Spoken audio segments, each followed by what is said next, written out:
Bonjour tout le monde.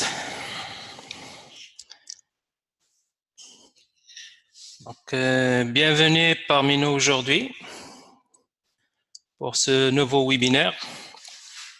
Je m'appelle Yassir Asri, je suis chef de produit Data Analytics chez Synapticiel.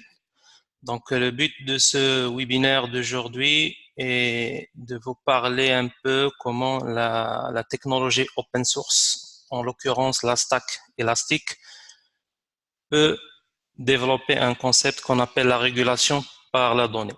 Donc, c'est quelque chose qui intéresse beaucoup plus les régulateurs des secteurs des télécommunications, mais aussi les opérateurs des télécoms. Le plan que nous allons suivre est le suivant.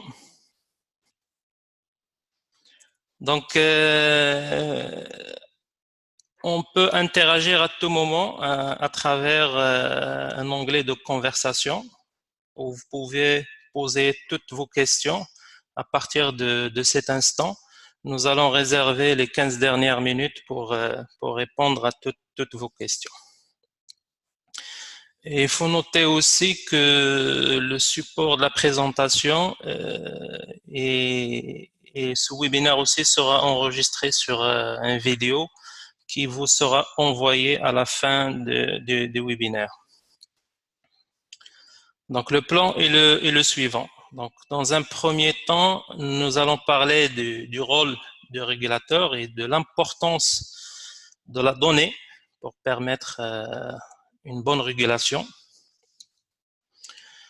Deuxième partie, on va évoquer quelques principes de la fiscalité du secteur des télécommunications en Afrique. Troisième partie, je vais vous présenter la stack élastique et ses composantes. Et la dernière partie, nous allons voir quelques cas d'utilisation, comment cette stack elle peut être utilisée, en l'occurrence pour le contrôle des revenus, des taxes et la qualité de service. Et la dernière partie, les 2 dernières 15 minutes, on ouvrira une séance de questions-réponses. Voilà, donc on commence par la première partie, le régulateur. C'est quoi son rôle? Donc, globalement, un régulateur dans le secteur des télécommunications, il a un rôle principal d'abord pour s'assurer que l'économie numérique fonctionne correctement. Il est là aussi pour défendre principalement les intérêts des consommateurs, mais aussi les intérêts des investisseurs qui sont les opérateurs, les fournisseurs d'accès Internet, et tout ça d'une manière juste et équitable. Son rôle aussi, c'est de garantir une crédibilité pour l'entrée du marché, sur le marché, pour propulser la concurrence et la compétitivité, tout ça pour le bien-être des consommateurs. Son rôle aussi, c'est de garantir la conformité et de l'exécution des lois réglementaires. Donc, ceci se traduit par 3 rôles principaux. D'abord, un rôle juridique qui consiste d'abord à la contribution, faire des propositions au gouvernement sur les lois, les décrets et les arrêtés ministériels à adopter, à élaborer une procédure nationale pour la gestion du domaine national, aussi pour mettre en place les procédures pour la mise en place des appels d'offres nationaux, internationaux pour la rentrée des concurrents sur le marché. Un rôle important aussi dans l'octroi des autorisations des réseaux indépendants, en l'occurrence les réseaux Tetra qui sont utilisés sur les talkie-walkie. Le régulateur aussi a un rôle technique important qui consiste à contrôler la qualité de service selon les exigences des cahiers de charges signés avec chaque opérateur et de s'assurer d'une bonne couverture du territoire national. Donc la qualité de service, on parle de la qualité de service avec ces 3 composantes. La qualité technique à travers le contrôle de la couverture, le contrôle de la qualité de la voix des SMS et de la data. On parle aussi de la qualité de l'interconnexion. Et là, c'est important d'assurer une bonne compétitivité entre les opérateurs, s'assurer de la disponibilité des liaisons d'interconnexion et assurer aussi la qualité administrative à travers s'assurer globalement que les consommateurs, les utilisateurs, ils sont satisfaits. Ça veut dire calculer, suivre le taux des plaintes et le temps de traitement des réclamations. Un des rôles techniques aussi des régulateurs, c'est la gestion des ressources rares, en particulier le spectre, mais aussi les ressources en numérotation. Donc, c'est le régulateur qui attribue les ressources en numérotation à chaque opérateur. Donc, il doit en contrôler l'usage. Le troisième volet de responsabilité technique, c'est les règles et les démarches techniques d'agrément des équipements terminaux qui rentrent sur le territoire national. En particulier avec la nouvelle vague qui arrive des objets connectés. Le régulateur aussi, il a un rôle important, économique, qui s'articule autour de collecte de plusieurs recettes fiscales pour le compte de l'État, bien sûr, dont le rôle est essentiellement le développement des secteurs numériques nationaux à travers la recherche et développement, la formation, le financement des services universels, etc. Donc, dans ce sens, le régulateur il est responsable d'approuver les offres techniques et tarifaires d'interconnexion entre les opérateurs nationaux. Il est responsable aussi pour garantir une concurrence loyale dans le secteur. Donc, c'est lui qui valide les offres commerciaux de chaque opérateur pour garantir une bonne accessibilité à la technologie au niveau national. Il joue le rôle d'un gendarme en cas de litige entre les opérateurs. Donc, il intervient pour régler les litiges. Donc, grosso modo, tous ces rôles, que ce soit essentiellement technique ou économique, ils sont essentiellement axés sur la donnée. Donc, la donnée, c'est essentiel pour permettre au régulateur de bien jouer son rôle.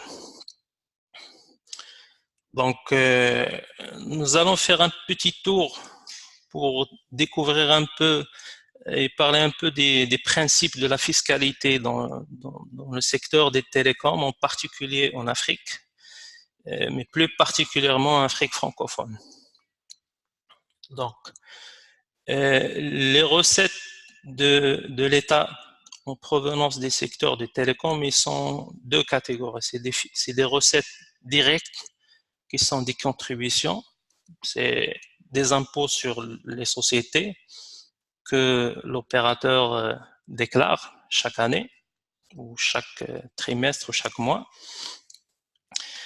Des droits de taxe sur l'importation des équipements, donc la TVA, les droits de la douane, de la vignette sur l'homologation. Des fonds de services universels qui sont généralement un pourcentage de chiffre d'affaires réalisé. Des redevances sur les fréquences utilisées pour la 2G, la 3G, la 4G, la 5G bientôt. Ça aussi, dans la plupart des pays, c'est un pourcentage du chiffre d'affaires réalisé. Des redevances sur les ressources en numérotation. Et dans la plupart des pays aussi, c'est un pourcentage du chiffre d'affaires. Et des redevances mensuelles, annuelles de concession. Donc ça aussi, dans quelques pays, c'est un pourcentage sur le chiffre d'affaires. Donc, il y a aussi une deuxième source importante pour les taxes pour l'État qui sont collectées. Cette fois, ils sont indirects. Mais majoritairement, c'est des impôts qui sont appliqués sur la consommation des services. C'est-à-dire, c'est le consommateur final qui les paye et ils sont reversés à l'État. Donc là, il y a essentiellement la TVA qui est appliquée sur le revenu principal généré par les utilisateurs. Et là, par revenu, c'est vraiment la consommation de la valeur que le client a rechargée. Donc, cela, ça se calcule pas sur les bonus, les avantages que l'opérateur donne à ses clients, mais essentiellement sur le revenu principal. Les droits d'assises, donc ça, c'est une taxe qu'on trouve chez beaucoup de pays en Afrique centrale. Et des fois, c'est une taxe supplémentaire appliquée sur une partie de la consommation, des fois sur la consommation de la voix. Donc, et généralement, ça varie entre 5% jusqu'à 10%.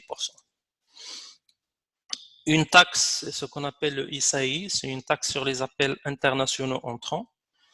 Donc, en général, l'opérateur ne taxe pas ses abonnés sur les appels entrants, mais il reverse une partie en fonction du trafic, en fonction du nombre de minutes reçues depuis l'international, il reverse ça à l'État.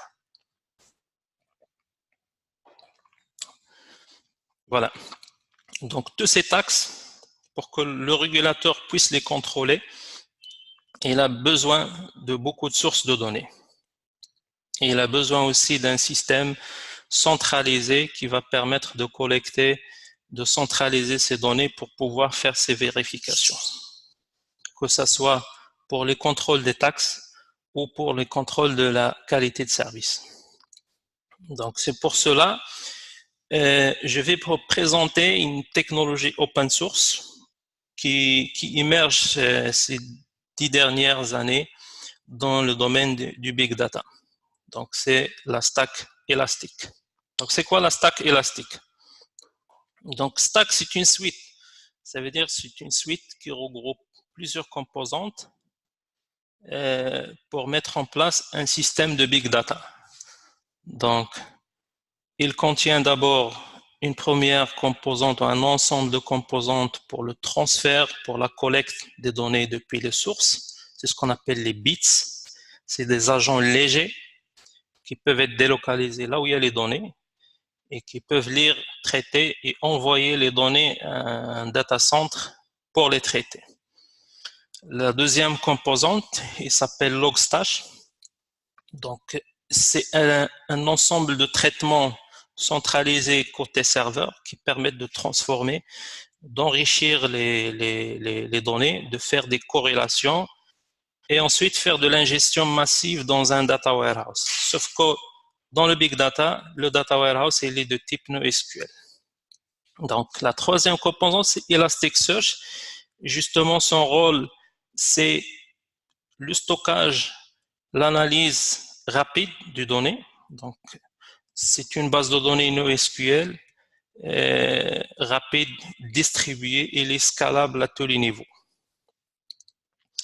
Une quatrième composante, qu'on appelle Kibana, qui permet à la fois d'exploiter toute la stack, de faire le monitoring, le contrôle nécessaire et d'offrir beaucoup de possibilités de visualisation, de dashboarding, de visualisation sous forme de graphes, de lancement de jobs de machine learning pour la détection d'anomalies, ainsi de suite. Donc c'est une stack. Pourquoi on dit stack? Parce que il y a toutes les composantes nécessaires pour un système de big data qui sont intégrés, interopérables entre eux. Juste un peu en détail, les bits, il y a déjà un ensemble de bits qui sont déjà disponibles, qui permettent essentiellement de collecter plusieurs types de logs et les envoyer directement à travers un flux HTTP sécurisé vers des instances Logstash au niveau data center. Donc Logstash, il a un pipeline de traitement. Donc il a une entrée où il peut lire les données de plusieurs sources. Il a des filtres là où il peut appliquer des transformations, des enrichissements et des calculs. Et ensuite, il a des sorties. Donc les sorties, il peut redistribuer ces données vers un autre système ou bien il va les stocker directement dans un cluster Elasticsearch.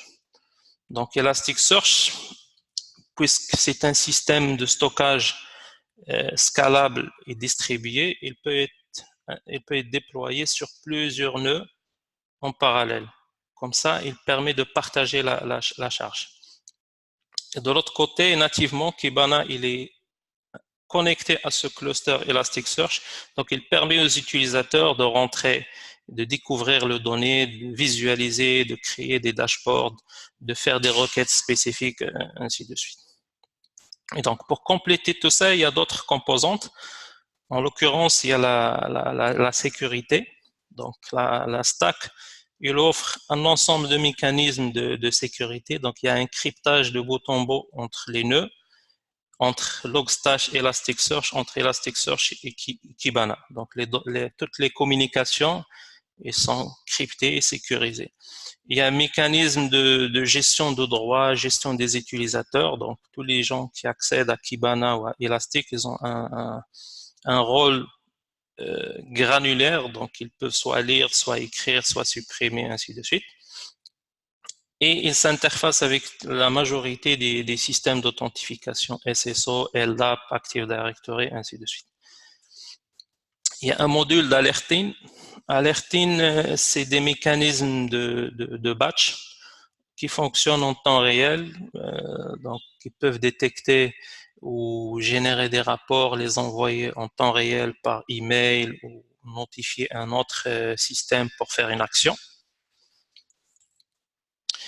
Un autre module de monitoring, c'est important pour pouvoir monitorer toute la stack et de savoir qu'est-ce qui se passe à chaque niveau, où est-ce qu'ils sont, à quel niveau les données ils sont. Il permet de monitorer les bits, à quelle volumétrie ils envoient les données. Il permet de monitorer les instances Logstash, quelle est la vitesse de traitement, où est-ce que ça plante, où est-ce que ça marche. Il permet aussi de monitorer le cluster Elasticsearch, quel est le niveau de stockage, quelles sont les performances. Il permet une meilleure exploitation, de faire des sauvegardes, faire des restaurations, faire des purges, ainsi de suite. Un module Canva qui permet de construire des dashboards plus ergonomiques qui peuvent être projetés directement sur des écrans sur le mur pour suivre en temps réel l'activité. Un module reporting aussi qui permet de partager les dashboards avec les utilisateurs externes qui ne peuvent pas accéder directement à Kibana. Et deux autres modules plus importants, Graph qui permet de faire des analyses sous forme de graphe. Généralement, il est très utilisé pour détecter les relations entre les sujets, typiquement entre abonnés, comment ils se comportent, entre des sites géographiques, comment ils se comportent. Il y a un module de machine learning beaucoup plus orienté détection d'anomalies qui est très utile pour suivre aussi le comportement de sujets, que ce soit abonné, que ce soit un site géographique. Donc, il peut être très utile pour suivre et détecter les fraudeurs, par exemple, ou détecter des sites qui posent problème en termes de qualité de service, en termes de nombre d'abonnés qui sont localisés. Et un module SQL, donc il offre des connecteurs SQL qui peuvent permettre de connecter des autres systèmes. Par exemple, on peut connecter Excel, Power BI ou d'autres systèmes de business intelligence directement au Data Warehouse et Elasticsearch.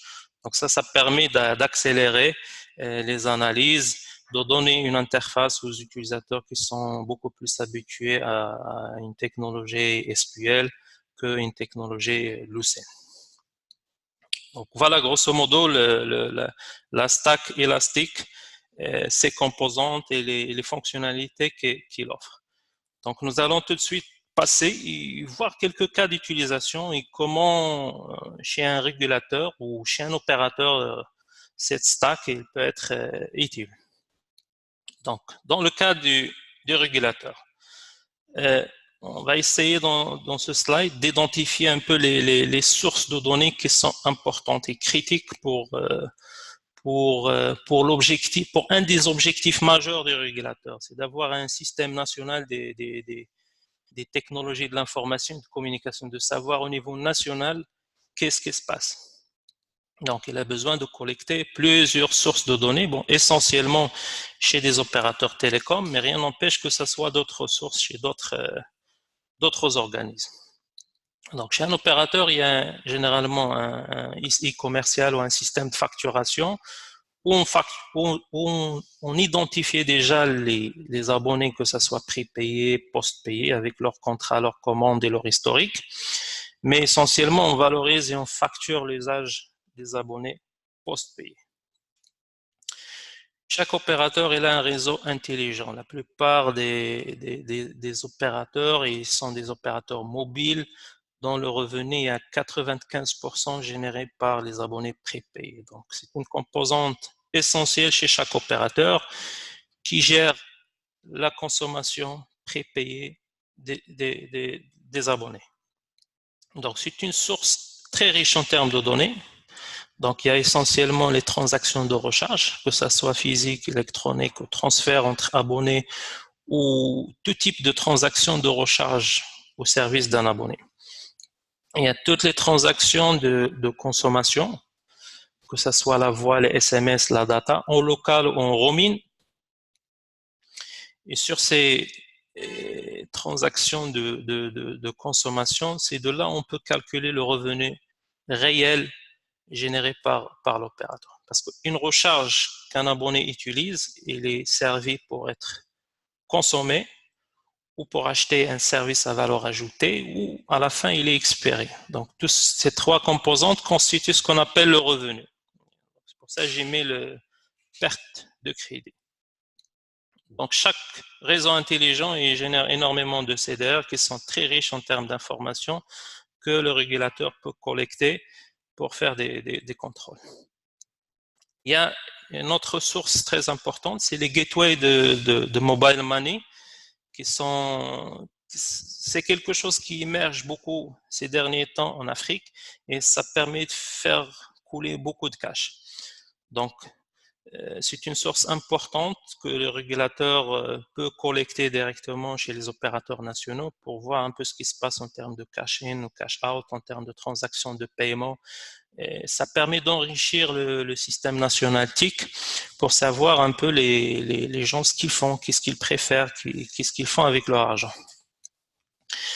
Et il y a une autre partie qui intéresse aussi, c'est les sources pour contrôler la qualité de service. Et là, essentiellement, il y a ce qu'on appelle le centre de maintenance ou l'OMC qui permet de calculer les indicateurs de la qualité de service technique. Donc, essentiellement, le taux de réussite des appels, le taux d'échec des appels, la vitesse Internet, que ce soit la 3G, 4G, et ça peut aussi aider à avoir un peu plus de visibilité sur la couverture. Parce qu'à travers la consommation et l'utilisation du réseau, on a une idée un peu de ce qui se passe au niveau couverture. Le CRM, on peut avoir les données sur les détails des réclamations clients.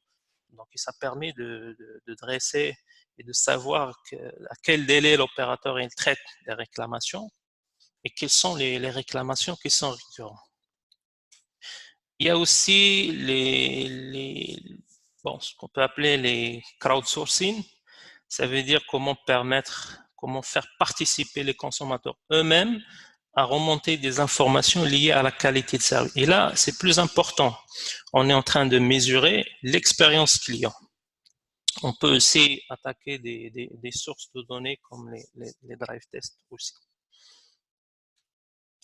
D'autres sources, c'est généralement les différents switches qui sont localisés chez chaque opérateur ou qui sont utilisés pour l'interconnexion au niveau national ou international, essentiellement les MSC pour la partie mobile et les PJW SGSN pour la partie data. Donc tout ça, c'est des équipements qui génèrent énormément de CDR et qui peuvent donner plus de visibilité.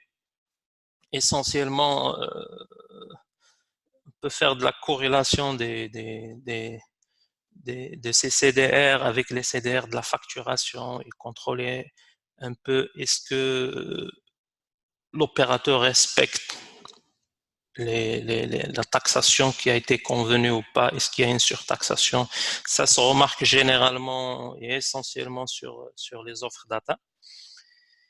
Et à partir de ces CDR aussi, on peut savoir une idée très claire sur les types d'équipements qui sont utilisés sur le réseau. Dans chaque CDR, il y a une information importante qui est l'EMEI. Donc, à partir de cet EMEI, on peut savoir est-ce que ce téléphone a été homologué ou pas, par exemple. Les CDR des MSC permettent aussi une réconciliation des minutes échangées entre opérateurs, ainsi de suite. Et s'il y a des opérateurs qui ont des gateways STP qui sont généralement utilisés sur des liens d'interconnexion et qui sont des fois imposés par le régulateur pour le contrôle des trafics entrants de l'international. Donc ça aussi, c'est une source importante de données et qui peut donner les vraies minutes échangées sur chaque lien et qui peut donner beaucoup plus des indicateurs sur la qualité de service. Les CDR en général, on a l'information des appels efficaces, ça veut dire qu'ils sont déjà établis. Mais au niveau de la signalisation, on peut déjà voir quels sont les appels qui n'ont même pas abouti et pour quelles raisons. Donc tout ça, c'est des sources très riches qui peuvent aider, que ce soit l'opérateur, que ce soit le régulateur, à avoir une meilleure visibilité de ce qui se passe au niveau national sur l'économie numérique. Voilà. Donc, il y a une chose importante quand on veut déployer cette technologie chez plusieurs opérateurs et dire qu'on veut collecter ces CDR. Ces CDR sont essentiellement des transactions liées à des sujets qui sont des abonnés. Et donc, ils contiennent des caractères très personnels des abonnés. Donc, pour cela, Logstash, il a prévu un mécanisme de ce qu'on appelle de pseudonymisation, d'anonymisation, pour garder secrète cette information. Donc, au moment de l'ingestion, les données à caractère personnel ils seront cryptées avant qu'ils soient transférés hors de l'opérateur. Donc, ça permet de garantir une confidentialité. Et on va illustrer ça par un exemple. Ça, c'est un exemple d'un CDR en provenance d'un réseau intelligent. C'est une consommation d'un appel sortant. Et qu'on voit que c'est un abonné qui appelle un abonné. Cet abonné, il a une carte SIM, donc on identifie très clairement sa carte SIM, son numéro, son IMEI, la cellule où il était localisé et les valeurs de consommation de ces balances. Donc, tout ce qui est lié à l'abonné, son numéro, sa carte SIM, son IMEI, sa localisation géographique et le destinataire, c'est des données à caractère personnel. Donc, avant ingestion ou stockage dans Elasticsearch, on peut les pseudonymiser avant de les transférer. Donc, ça donne ça. Donc, ça garantit qu'au moment de l'exploitation des données, on est sûr qu'il n'y a aucune donnée qui peut créer un problème. Donc, on s'intéresse beaucoup plus à l'analyse, à construire les tableaux de bord, et même si on veut détecter des anomalies ou des abonnés suspects qui posent problème, donc on n'a qu'à extraire directement les attributs qui sont cryptés, les envoyer à l'opérateur pour qu'elle règle le problème. Donc côté sécurité, il y a tout ce qu'il faut pour rassurer les opérateurs et les régulateurs en termes de respect et de protection de la donnée personnelle. Donc, un scénario de déploiement classique, c'est qu'il y a beaucoup de sources de données. Donc, ces sources de données, généralement des switches, des sondes qui génèrent des logs, qui génèrent des CDR, tout type de format. Donc, c'est des fichiers auxquels il faut un mécanisme pour les collecter et les ramener quelque part sur une infrastructure indépendante de l'infrastructure de l'opérateur pour ne pas créer des interférences. Donc, ça, généralement, l'opérateur il est équipé en termes de système de médiation, capable de collecter, décoder et de mettre à disposition les données dans un format bien déterminé. À partir de ces données, on fait intervenir la stack élastique pour lire, enrichir et stocker massivement ces données sur un cluster Elasticsearch qui donnera une vue directement sur Kibana pour la visualisation.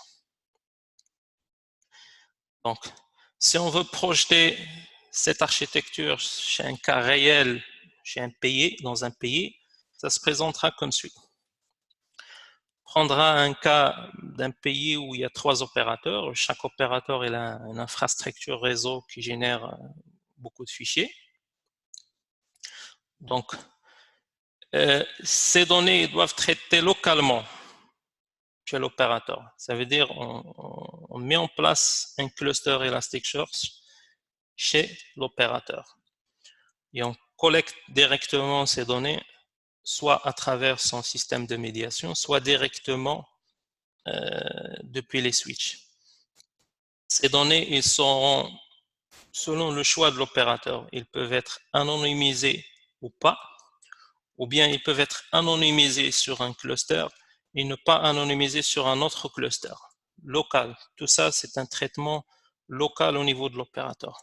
Donc, ça se répète chez les 3 opérateurs nationaux. Maintenant, l'idée, c'est comment délocaliser tout ça d'une manière transparente, sécurisée, chez un régulateur. Donc, Elastic propose ce qu'on appelle un mécanisme de cross-cluster replication. Donc, les données qui sont traitées localement chez chaque opérateur, on a la main et la flexibilité de décider qu'est-ce qu'on va transférer chez le régulateur. Donc, soit ce qu'on transfère directement les données anonymisées en détail chez le régulateur, et c'est au niveau du régulateur qu'on fait des agrégations pour réduire la taille, soit on agrège directement localement chez l'opérateur et puis on transfère ces agrégats directement en réplication asynchrone chez le régulateur. Donc ça, c'est un scénario optimisé qui permet de, bon, entre parenthèses, de partager l'investissement pour un objectif national entre les opérateurs et le régulateur, d'avoir un système distribué et qui permet aux 2 entités de tirer profit de la puissance de cette stack. Donc voilà grosso modo comment on a pu parler aujourd'hui de l'importance de la donnée dans la régulation, l'importance au niveau national, au niveau de régulateur, d'avoir un système national pour avoir plus de visibilité de ce qui se passe. Et ça ne peut être fait qu'à travers la collecte des données. Donc, et Elasticstack, c'est une des solutions open source qui existe sur le marché et qui peut contribuer à cela avec un moindre coût. Et voilà, on arrive à la fin, on ouvre une session de questions-réponses. Donc, si vous avez des questions, n'hésitez pas à travers l'onglet de conversation.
Donc, le temps de recueillir plusieurs questions et répondre à la fois, je vais vous lancer un petit sondage pour avoir une idée un peu plus claire et partager un peu les connaissances.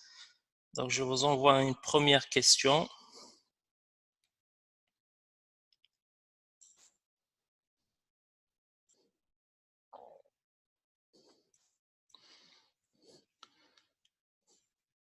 Donc, je pense que vous avez reçu une petite fenêtre qui clignote au niveau sondage. Donc, si vous cliquez sur cette fenêtre, vous allez recevoir une question et vous pouvez répondre et choisir la réponse.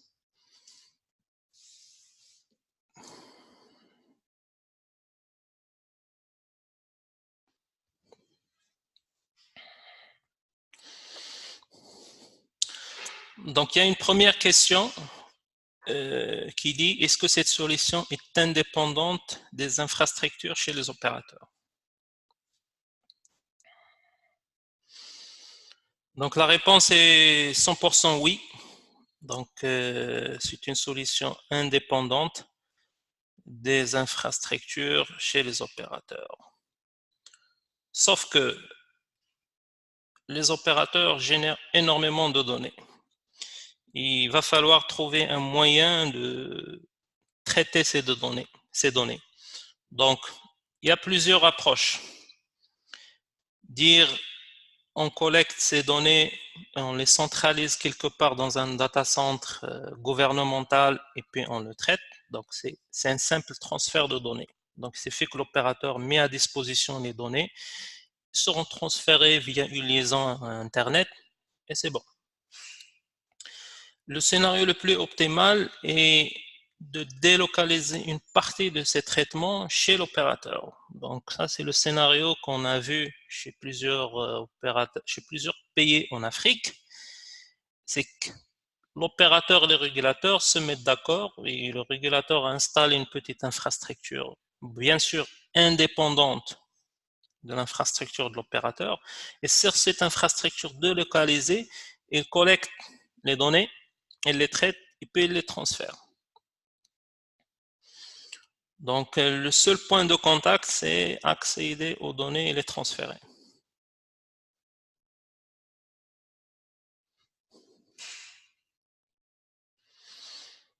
OK. Une deuxième question. Vous allez partager la présentation. Oui. Oui, la réponse est oui. Donc, à la fin, vous allez recevoir la présentation et l'enregistrement vidéo de tout le webinaire.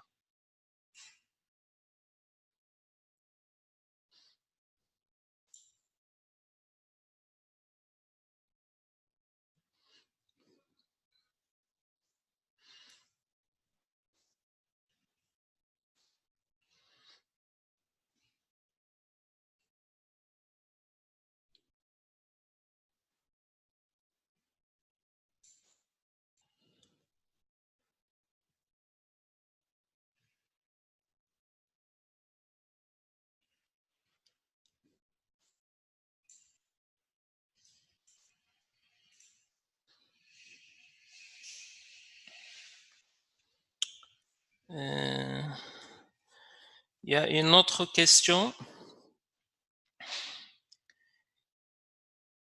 Euh, Pendant le webinaire, vous avez soulevé la problématique suivante, régler les différentes interconnexions entre les opérateurs de téléphonie. Comment pouvons-nous faire cela avec Elastic Stack? D'accord, c'est une bonne question. Donc, prenons le cas de deux opérateurs qui échangent de la voix à travers un lien. Donc, il y a un opérateur qui dit j'ai envoyé 1 million de minutes aujourd'hui, et l'autre il dit j'ai reçu 900 000 minutes aujourd'hui. D'accord. Donc, la source, elle est claire, c'est les deux MSC des deux opérateurs, et on met un focus sur ce lien. Donc, dans Elasticsearch, on a déjà supposons qu'on a déjà collecté les deux MSC, on a bien identifié les deux liens, et chez un opérateur, on voit que c'est un appel sortant, et chez l'autre, on voit que c'est un appel entrant.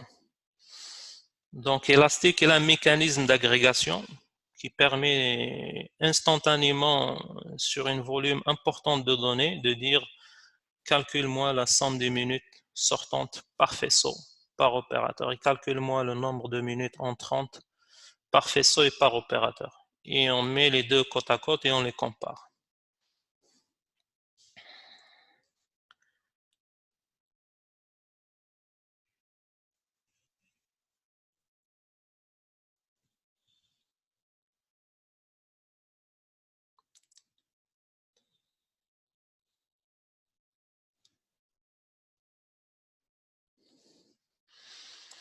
Il y a une autre question, il dit, vu que chez les opérateurs, il y a différents vendeurs et différents systèmes. Donc, il faut que le dictionnaire de données de chaque nœud doit comprendre le modèle de traitement de données pour pouvoir ressortir les revenus. D'accord, c'est une question intéressante. Effectivement, chez chaque opérateur, il y a différentes technologies, différents constructeurs, et donc chaque constructeur a sa manière de générer des CDR. Mais ce qu'il faut savoir, c'est que tous les constructeurs en général, ils implémentent des standards, comme la 3GPP par exemple. Donc, et tous les opérateurs, tous les constructeurs, pardon, sur leur système de facturation, en particulier l'OCS, et ils ont pratiquement les mêmes manières de facturer. Mais la sortie, ou bien la nomenclature du champ, la codification, tout ça, il diffère. Mais l'objectif final, il est unique. Donc, à ce niveau-là, qu'est-ce qu'on fait? Au niveau des collecteurs, quand on collecte les données et on les décode, on les passe ce format JSON à un pipeline Logstash. Et ce dernier, parmi ses rôles, c'est un vrai ETL qui permet d'abord de faire un formatage et faire une nomenclature unifiée. Par exemple, dans un CDR, si j'ai besoin du A number, du B number, et j'ai besoin d'une structure de balance, combien la balance était avant et après. Et bien sûr, je vais enrichir avec des données de référentiel qui sont fournies pour chaque opérateur, en l'occurrence le référentiel des cellules géographiques avec leurs coordonnées GPS, les différentes balances utilisées, le rôle de chaque balance, l'unité de mesure de chaque balance, les offres commerciales de chaque opérateur. Et donc, cet enrichissement, ce croisement, on le fait avant de stocker les données. Donc, au moment où l'événement, où le CDR est stocké dans Elasticsearch, on a la garantie qu'il a déjà un format uniforme, riche en termes d'informations métiers, qui peuvent permettre directement le calcul des revenus et des taxes.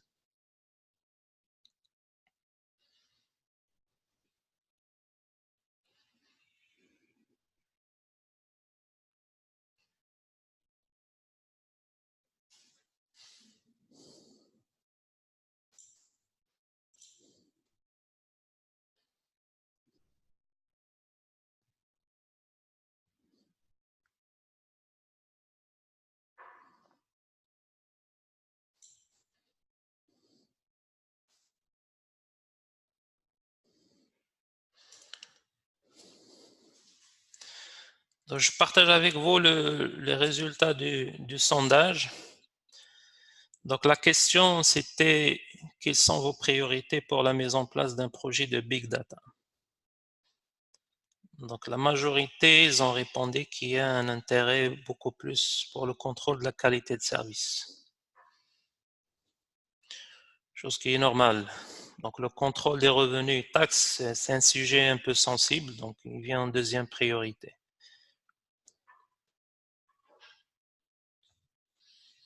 Okay, c'est intéressant.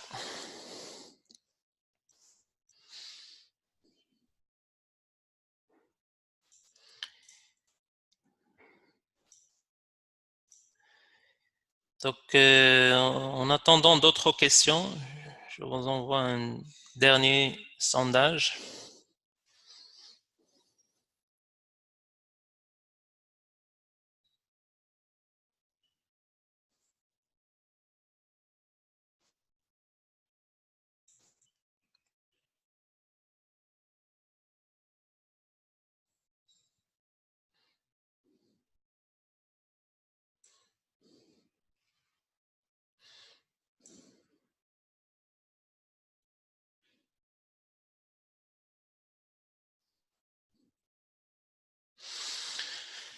Il y a une question que personnellement je n'ai pas très bien compris. Quelle est la différence entre la facturation de l'opérateur et une cross-facturation ou une facturation parallèle?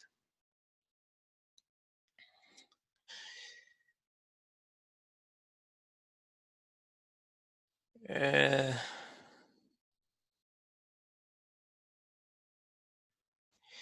Si j'ai bien compris la question,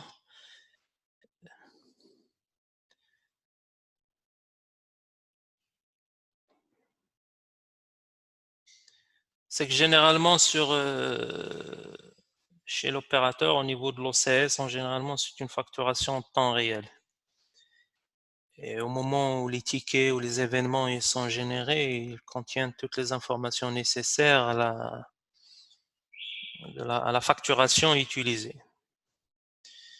Maintenant, une fois que les données traitées et répliquées côté régulateur, il y a un autre calcul qui se fait et une autre revalorisation qui se fait. Donc, c'est deux choses différentes.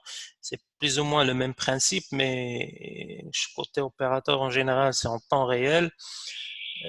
Côté régulateur ou même côté opérateur pour les opérations de revenus assurance, on peut dire que c'est de la revalorisation en offline. Mais en général, l'objectif, c'est de comparer et de s'assurer que la facturation elle est correcte et qu'il n'y a pas de perte. Surtout côté régulateur, qu'il n'y a pas une surfacturation. Donc, c'est une revalorisation avec les mêmes mécanismes agréés au moment de la validation de l'offre commerciale.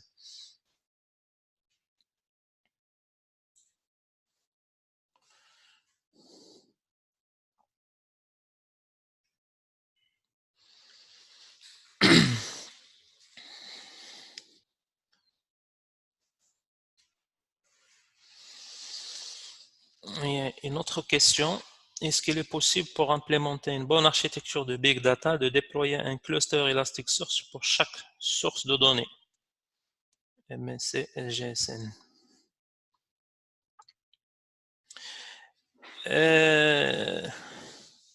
Ce qu'il faut savoir, c'est qu'Elasticsearch, il est scalable. Il est scalable horizontalement.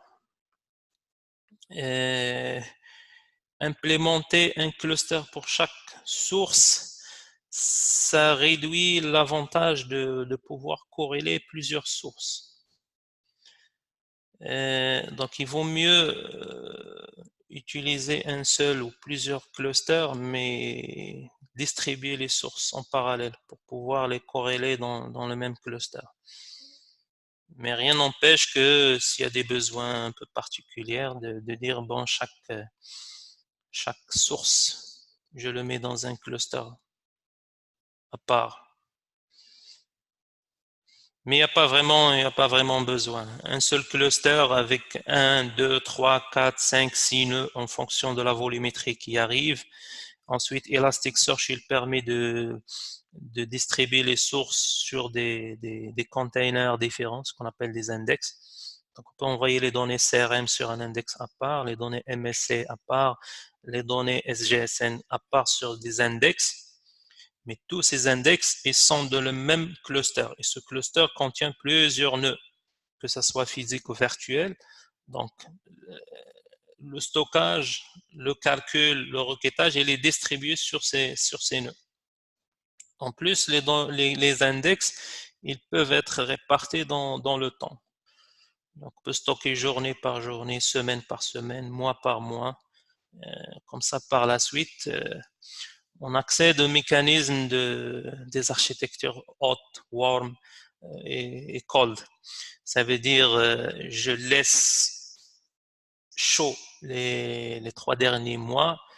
Et au-delà des 3 derniers mois, ils sont dans un état warm, ça veut dire je peux pas écrire, je peux juste lire. Mais au-delà de 1 an, ils sont dans un état cold, ça veut dire ils sont pas en mémoire et je peux pas y accéder. Mais ils résident dans le cluster, c'est une sorte de sauvegarde que je peux réactiver instantanément et les exploiter. Ça, c'est important. Quand il y a des litiges, il faut revenir sur l'année dernière et réexploiter les données. Donc, il y a cette flexibilité de déploiement. Mais le plus important dans cette stack, c'est sa scalabilité horizontale, sa distribution. Donc, on peut commencer par 1, 2, 3 nœuds et en fonction de la charge, du stress de calcul, on peut ajouter d'autres nœuds qui vont rejoindre le cluster et Elastic lui-même s'occupe de distribuer.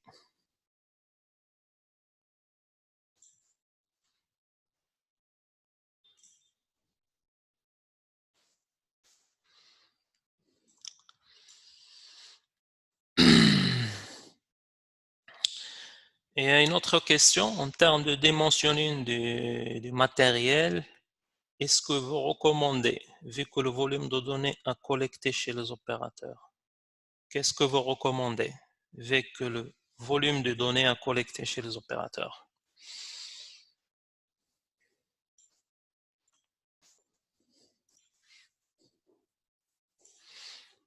D'accord.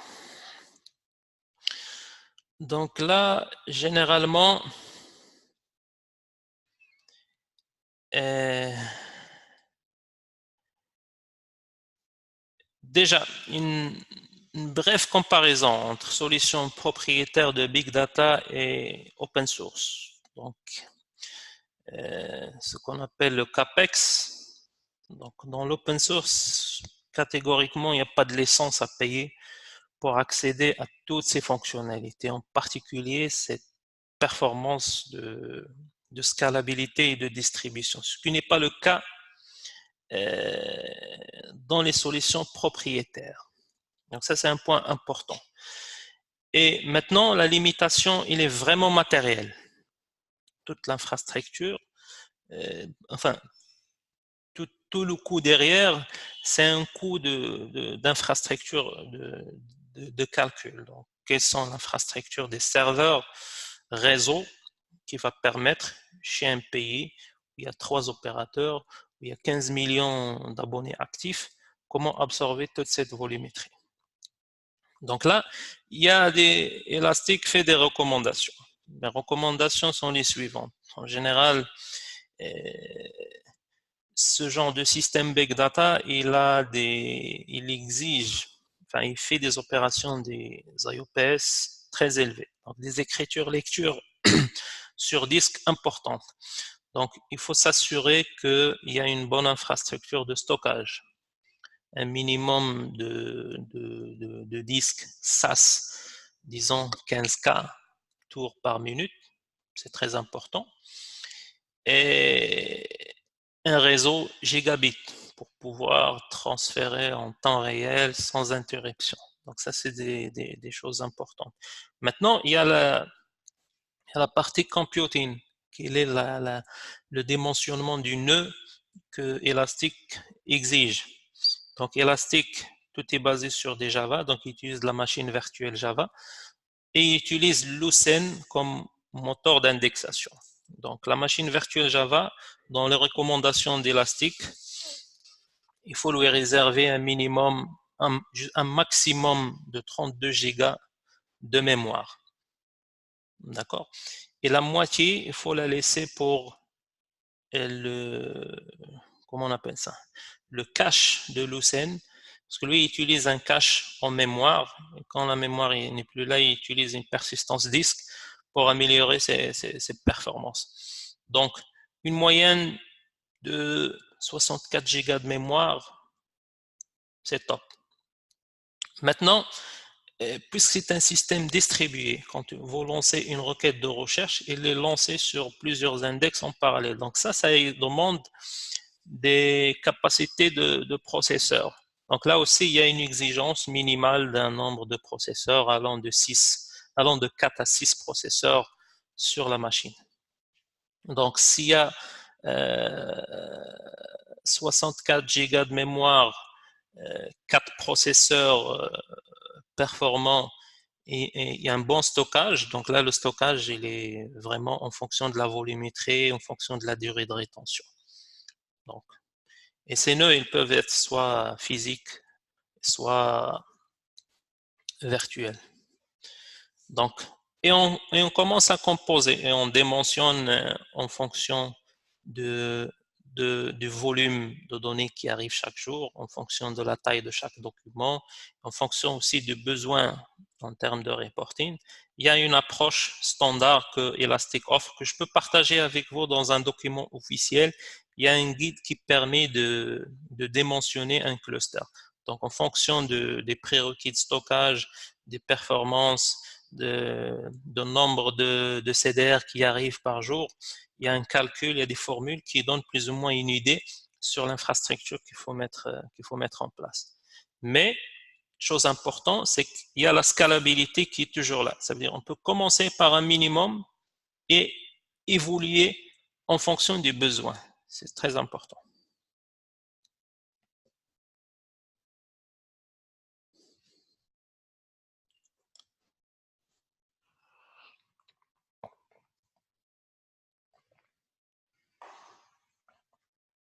D'accord. Le document il sera partagé. C'est un document officiel de Elastic et il vous guidera étape par étape comment dimensionner un cluster Elasticsearch.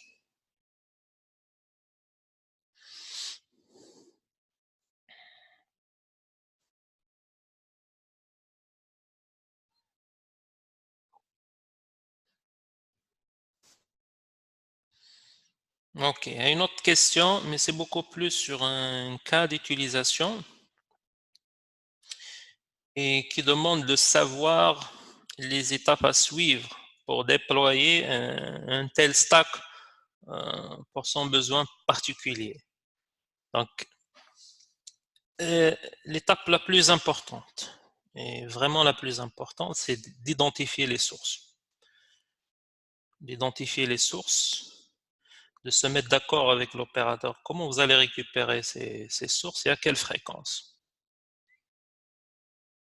Voir aussi la possibilité de délocaliser l'infrastructure chez l'opérateur pour permettre un accès réseau plus rapide.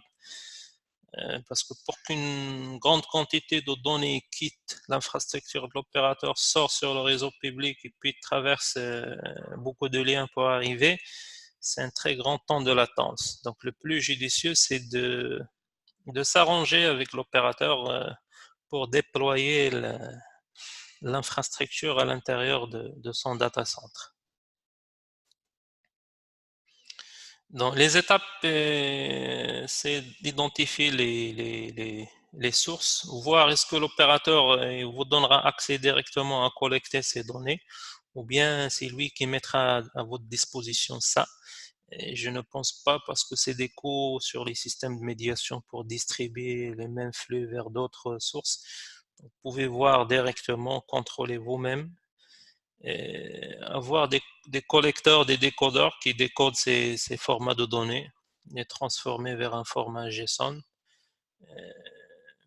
déployer la stack, créer des configurations Logstash qui permettent d'injecter directement ces données sur Elastic.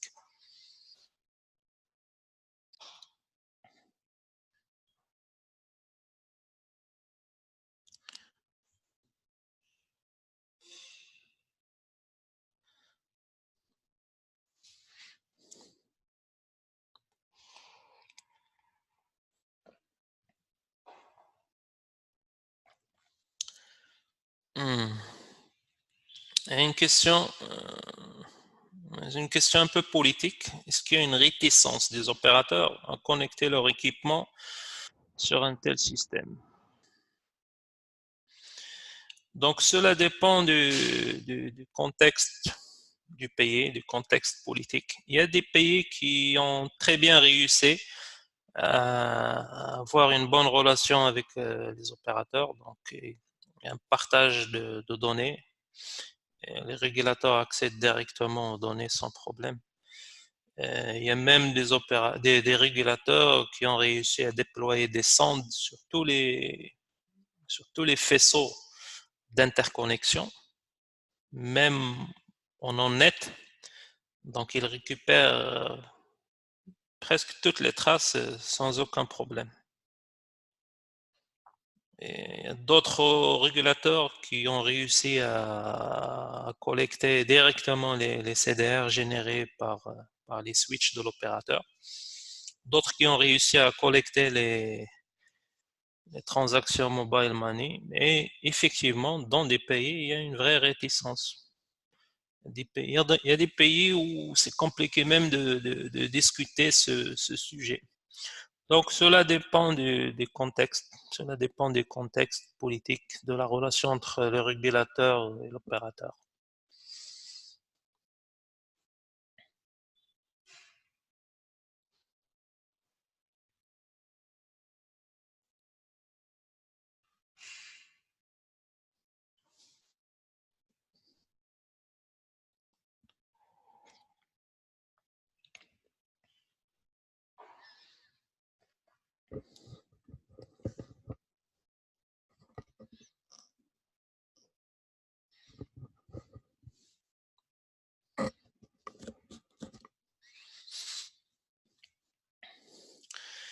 Il y a même dans des pays où ils ont mis en place des points d'échange, même pour le trafic Internet. Donc, ils arrivent à collecter même la signalisation Internet. Ils arrivent à avoir une visibilité plus claire sur le trafic des OTT. Donc, tout dépend vraiment du contexte.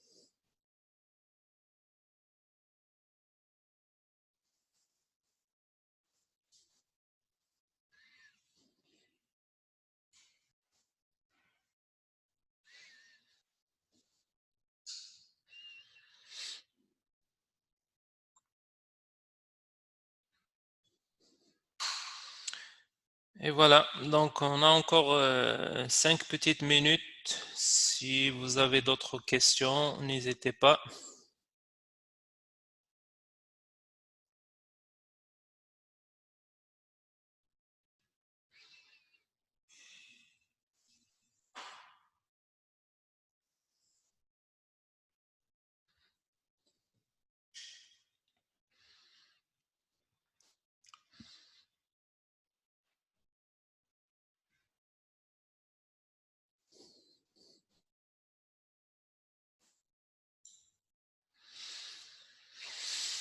Voilà.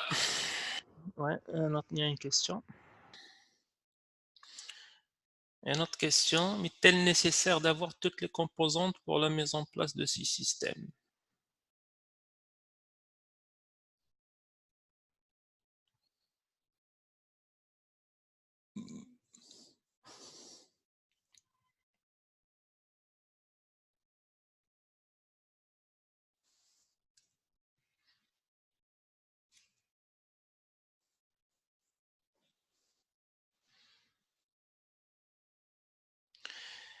Euh, je dirais la composante la plus importante, c'est le Data Warehouse Elasticsearch. Tout simplement parce qu'il est scalable, distribué et performante. Euh, Maintenant, ça dépend des cas d'utilisation. Comment faire arriver les données dans ce data warehouse à travers Logstash ou à travers d'autres mécanismes. En tout cas, cette composante, il offre ce qu'on appelle un API REST qu'on peut utiliser pour ingester les données avec un autre mécanisme autre que Logstash. L'autre volet, comment exploiter les données qui sont sur Elasticsearch. Donc, que ce soit à travers ces connecteurs SQL, vous pouvez connecter des outils classiques de business intelligence pour analyser au lieu d'utiliser Kibana. Donc, les possibilités Il y en a beaucoup de possibilités, mais le plus important, ce qui constitue la force de cette stack, c'est sa base de données Elasticsearch.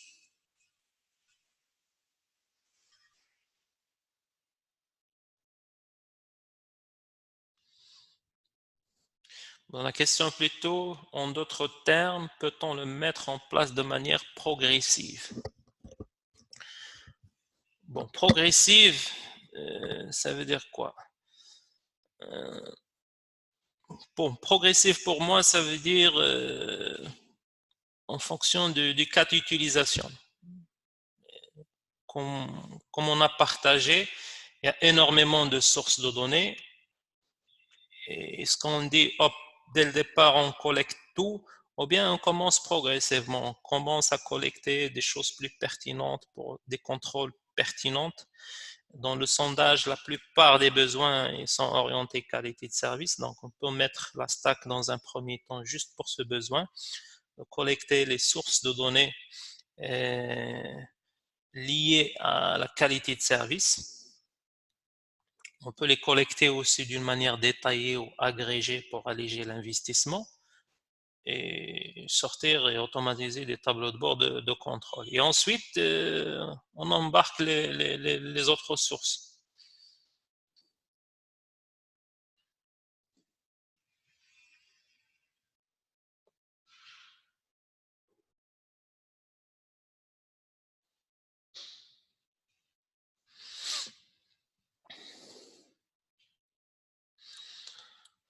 Voilà, il y a une autre question qui dit qu'il voudrait débuter l'expérimentation de la stack pour faire les rapports personnalisés des KPI, de la voix et de la data. Est-il possible à travers le module Kibana de personnaliser les rapports que l'on voudrait extraire?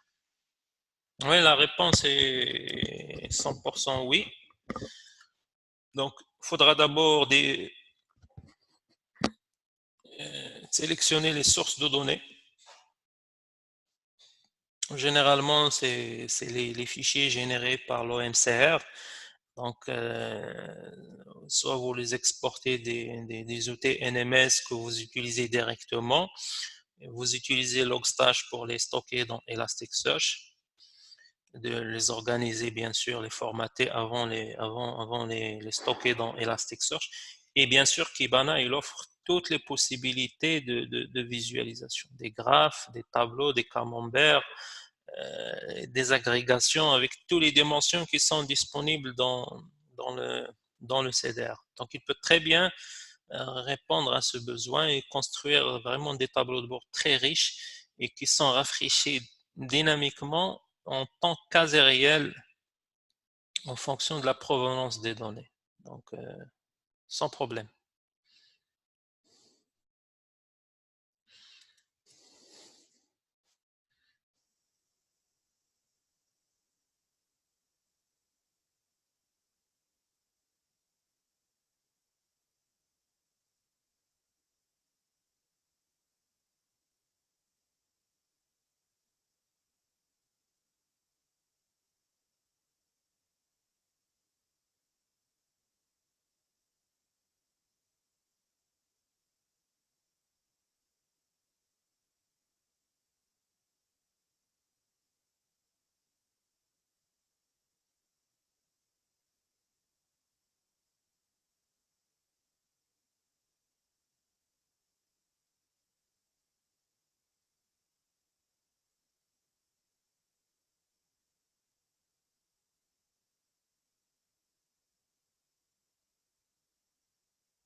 Donc, je pense qu'on est arrivé à la fin de ce séminaire. Je vous remercie beaucoup pour votre présence, pour la qualité des questions, pour les échanges. Donc, en contrepartie, vous allez très bientôt recevoir la présentation, la vidéo, le document que j'ai promis pour le démentionnement de la stack, ainsi que les différentes réponses aux questions. Merci à vous et à très bientôt. Merci.